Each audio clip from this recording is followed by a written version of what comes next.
पहुंचते ही 2 मिनट के लिए अपने बिस्तर पे बैठ जाओ। अब जो नहीं जानते, अभी से मेरा चैनल है उसके ऊपर ओके करो, सब्सक्राइब करो और मेरे से जुड़े रहो। थोड़ा जोर से।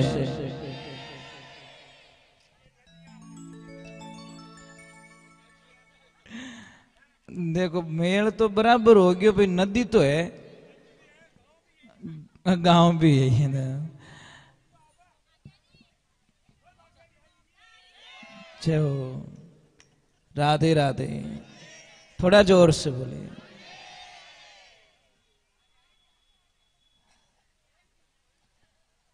भगवान को कौन कहते हैं? भगवान आते नहीं,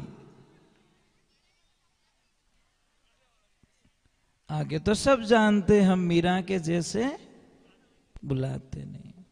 कौन कहते हैं भगवान खाते नहीं, तो हम सबरी के जैसे खिलाते नहीं। कौन कहते भगवान सोते नहीं, यशोदा के जैसे सुलाते नहीं। अब देखिए ये छोटे छोटे बच्चे हैं, मतलब ये किरतार ने इनके रूप को देखिए। अब मतलब इनकी शक्ल हमको कभी नेगेटिविटी नहीं लगती, अच्छे ही लगते हैं। और एक बात और बोलूं आपको, बीमारी ठीक करने का इलाज बताऊं। कोई आदमी कितनी भी चिंता में बैठा है, उसकी गोद में ले जाके एक बच्चा छोड़ दो, वो एक बार तो कितनी समस्याओं से बाहर निकल जाएगा। क्योंकि छोटे बच्चे में इतनी एनर्जी, पॉजिटिविटी एनर्जी होती है, कितनी दुख दूर कर दी। यानी शक्ल में इतनी ताकत रिया करे टाबर। आपको पता है छोटे बच्चों में कितना अच्छा लगता है, कोई भी लेके चला जाता है बिना पूछे। कोई भी खेल रहा है, कोई भी उठाएगा, ये मुझे दे ना, मुझे दे ना, मुझे। बस भाव होने चाहिए। तो गोपियां प्रेम के सामने एक ध्यान रखना, प्रेम और ज्ञान दोनों साथ में नहीं चल सकते। शायद ज्ञानी पुरुष भगवान से दूर हो सकता है, पर प्रेमी भगवान से कभी दूर नहीं होता। थोड़ी आवाज बढ़ाओ, ये लाइफ में ध्यान रखे। इसीलिए ज्ञान क्या है? ज्ञान एक दीपक है, और दीपक को जलाइए, थोड़ा हवा का झोंका आएगा, दीपक बुझ जाएगा। और प्रेम एक मणि है, मणि को रखिए, कितनी भी हवा आने दो, उसकी लो वो बुझेगी नहीं। मणि कभी बुझती है क्या? राधे राधे, थोड़ा जोर से बोलो, राधे राधे राधे। क्या हुआ? हाँ, ये तो पता नहीं, कृष्णा जाने। मैंने ध्यान नहीं दिया, पता नहीं होगी, आज होगी कल होगी। थोड़ा तो था ही ध्यान रखो, होगा पूरी मैं ध्यान रखो तो है क्या? चलो कोई बात नहीं। हाँ चलो कोई बात नहीं, आज भी मान लो, कल भी मान लो, आपने तो मान लो। हाँ बस मानना चाहिए। और एकादशी का तो आप सबको पता ही है कि चावल उपयोग में नहीं लिया जाता, चावल नहीं खाने चाहिए। कल है। तो देखिए ज्ञान और प्रेम के बीच में उद्धव जी पराजित हो जाते हैं। उनको अहंकार था किस बात का? कि मैं इतना ज्ञानी पुरुष हूं कि मैं गोपियों को समझा लूंगा, वहां के लोगों को मैं समझा लूंगा। पर वो तो प्रेम के प्रतीक थे, इसलिए वहां पे ज्ञान का प्रभाव नहीं पड़ा और उनकी चले नहीं। अब वो वापस निकल गए, और जैसे ही आते हैं तो भगवान को तो पता ही था, भगवान ने आते ही उद्धव जी को क्या बोला? आइए आइए ज्ञानी पुरुष आइए। तो उद्धव जी को झटका लगा कि एक तो बटे मैं ऑलरेडी पराजित हो चुका हूं, और थाई तानो मारो मने। मतलब ऑलरेडी मैं वहां पे दुखी होके आया हूं कि मैं हार गया वहां पे, और आप भी आगे वही मौको रखो। एक तो भाई दी बुझाने की कोशिश करें, था पेट्रोल और डब्बो ने को तो भाई दिक्कत बुझी। तो भगवान ने उनको बोला कि 2 मिनट के लिए आंखें बंद करो। तो आंखें बंद की, 2 मिनट हुआ, बाद में बोले कि उद्धव जी आंखें खोलो वापस। और जैसी आंखें खोली क्या लीला मेरे प्रभु की। राधा रानी पास में खड़ी है, सारी गोपी गोपिकाएं सारे वहां खड़े हैं। तो उद्धव जी को समझा दिया कि मैं खुद ही राधा हूं, भक्ति रूपी राधा हूं, और मैं खुद ही वहां पे रहे। सब मेरी एक लीला है, माया है, मेरे से कोई ये अलग है ही नहीं, ना तो आप अलग हो ना मैं अलग हूं। इधर थोड़ी एक दुविधा हो जाती है। मैंने बोला ना, भगवान का जीवन शुरुआत से लेकर इस भागवत में आपको समझना चाहिए कि भगवान का जीवन शुरू से लगाकर एंड तक संघर्षमय जीवन जिया। मतलब कोई तो दिन निकला होगा कि उन्होंने शांति से जीवन जी लिया, कोई दिन, मतलब शायद संघर्ष संघर्ष संघर्ष। अब इधर देखिए, कंस की दोनों पत्नियां, उन्होंने अपने भाई से शिकायत कर ली। किससे? जरासंध से, कि भाई हमारा सुहाग उजाड़ दिया उस कृष्ण ने। अस्थि और प्रस्ति थी, दोनों ने जाकर शिकायत की। भाई को इतना गुस्सा आया, इतना गुस्सा आया कि 23 यक्षोहणी सेना लेकर मथुरा पे आ गया कि अभी तो कृष्ण का एंड है, बस दूसरा कुछ नहीं है। पर भगवान तो भगवान है। बलराम जी ने बोला कृष्ण युद्ध कैसे करेंगे? कि भैया युद्ध तो हमको करना ही है, सबका विनाश तो करना ही है, पर एक काम हमको करना पड़ेगा। क्या? कैसे? कि हम सबको मार देंगे, जरासंध को मारना नहीं है। अगर जरासंध को मारेंगे तो मामला गड़बड़ हो जाएगा। कैसे? कि जरासंध को हम छोड़ देंगे तो उसको गुस्सा आएगा, फिर बचे हुए राक्षसों को लाएगा, फिर हम मारेंगे, फिर लाएगा, फिर हम मारेंगे, क्योंकि हम तो ये काम करने के लिए आए, और जरासंध हमारा निमित्त बनेगा। उद्धार करेंगे, उनको लाना ही पड़ेगा, क्योंकि वो उसको जिंदा छोड़ेंगे तो लाएगा, उसको मार दे तो लाएगा कौन? वो फिर जाएगा, फिर प्रतिशोध की ज्वाला उसके दिमाग में रहेगी, फिर आएगा, फिर हम मारेंगे, उसको बार बार छोड़ते रहेंगे। और इसी बीच में जरासंध की पूरी सेना को नष्ट कर दिया जाता है, फिर उसको छोड़ दिया जाता है, और फिर वो वापस जाके अपने प्लान में लग जाता है। इधर कालियावन, देखो मैं क्या बोल रहा हूं, एक पीछा नहीं छूट रहा है, दूसरा पीछा आ रहा है। तो भगवान ने अब मारे किससे उसे? अब रक्षा तो करनी थी, रक्षा करने के लिए कुछ नया करना था, लोगों को वहां रखना नहीं था, सुरक्षित नहीं थे। तो भगवान ने किसको बुलाया? विश्वकर्मा भगवान को।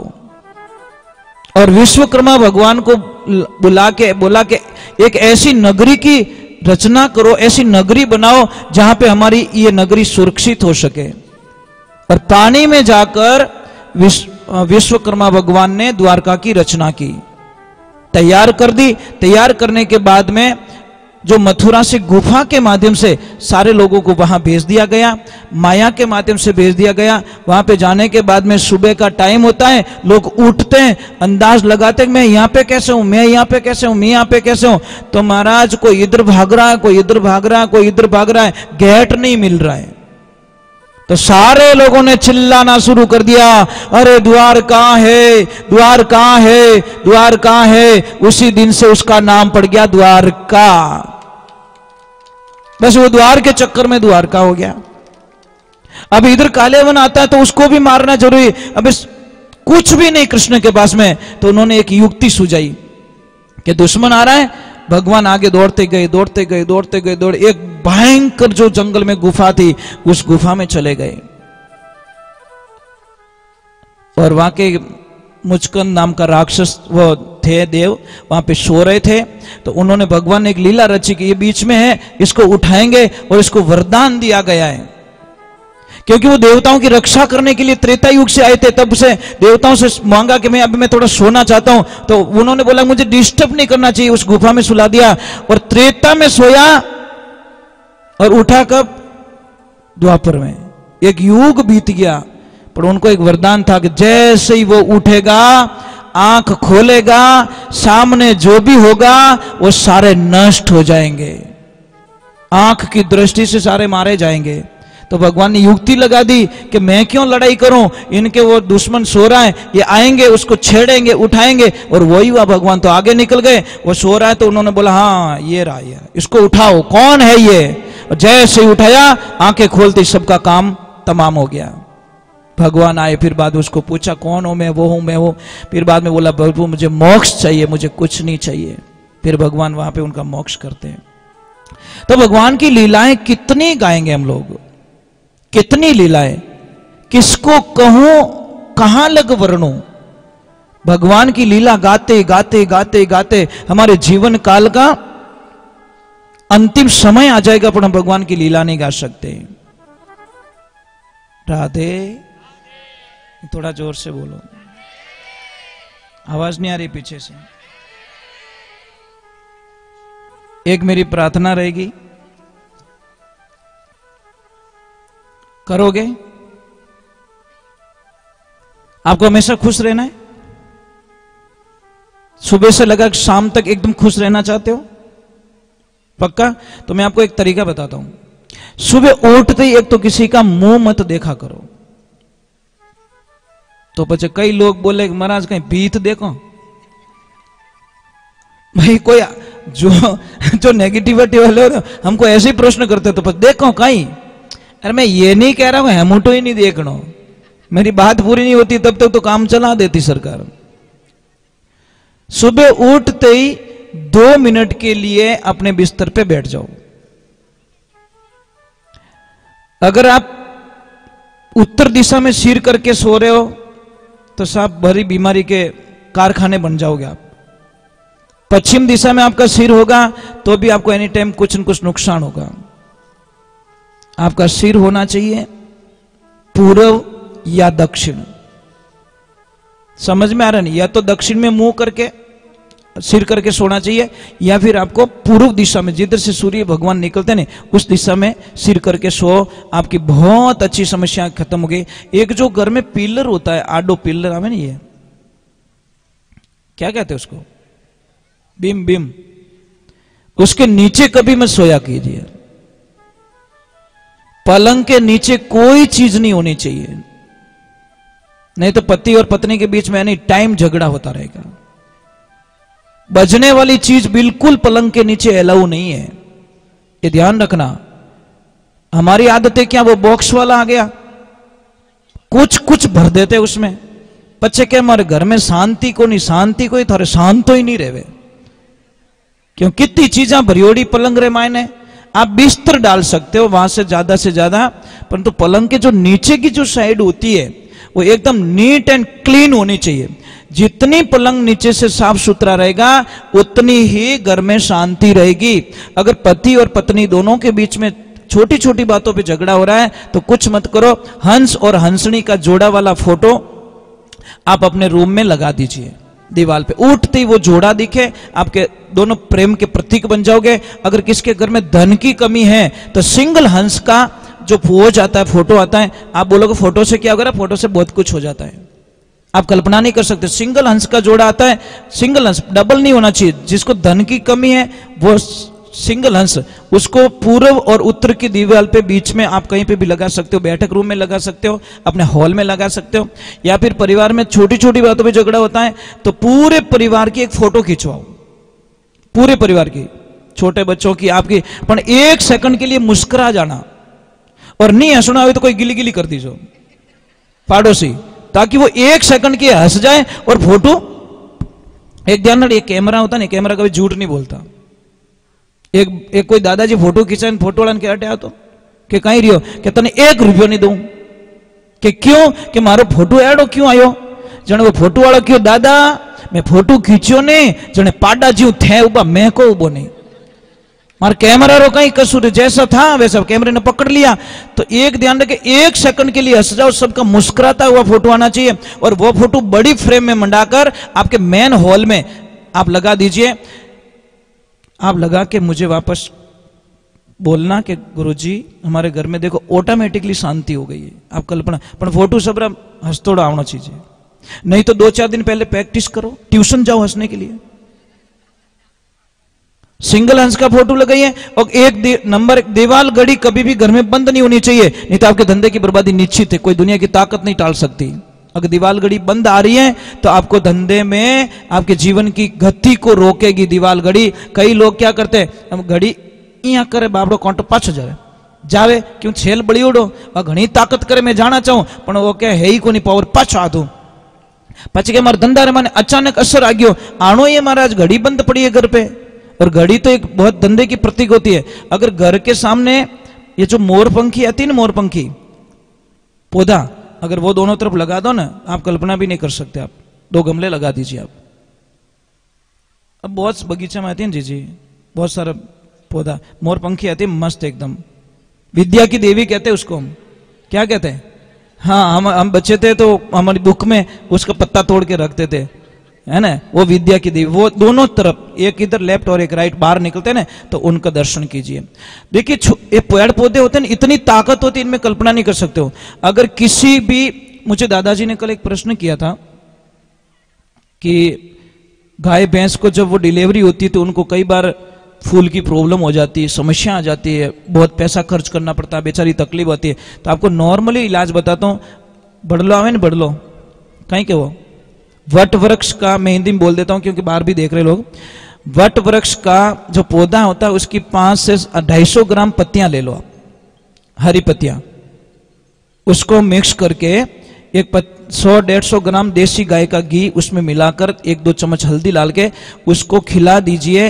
महाराज इतना बढ़िया इलाज आप कल्पना नहीं कर सकते कल्पना भी नहीं कर सकते। अगर किसी गाय भैंस किसी को भी चोट लग गई है और वो ठीक नहीं हो रही है एक साइकिल का पुराना टायर लीजिए उसको जला दीजिए उसका जो पाउडर होता है उसको ले लीजिए और उसको कपड़े में छान लीजिए उसमें 100 ग्राम देसी गाय का घी डाल दीजिए और 50-100 ग्राम देसी हल्दी डाल दीजिए मलम बना के वो लगाइए 5-10 दिन में तो घाव ठीक हो जाएगा। कितना भी घाव पड़ जाए एकदम ठीक हो जाएगा आपको पता ही नहीं है। बहुत सारी चीजें होती है हमारे साथ में होती है हमारे पास में होती है पर ज्ञान नहीं है और नहीं होने के कारण हम बहुत सारी समस्या होती है। अगर किसी भी बच्चे को पढ़ाई में मन नहीं लग रहा है तो आप दक्षिण और पूर्व की दिशा में उस बच्चे को वहां पे अध्ययन कराओ बच्चा बड़ा होशियार होगा पढ़ाई में मन लगेगा। समझ में आ रहा है नहीं आ रहा कपूर। हाँ घोड़े के लिए इलाज है मैं बताऊंगा आप भाई आप नाच रहे तो आपको बताना भी जरूरी है। गोडा तो अटी दुका ऊपर याद करो। हाँ राधे थोड़ा जोर से बोलो।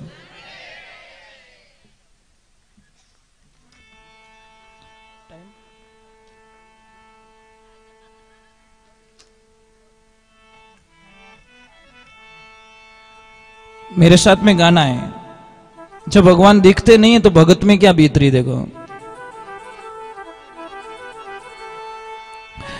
बोलिए कृष्ण कन्हैया लाल।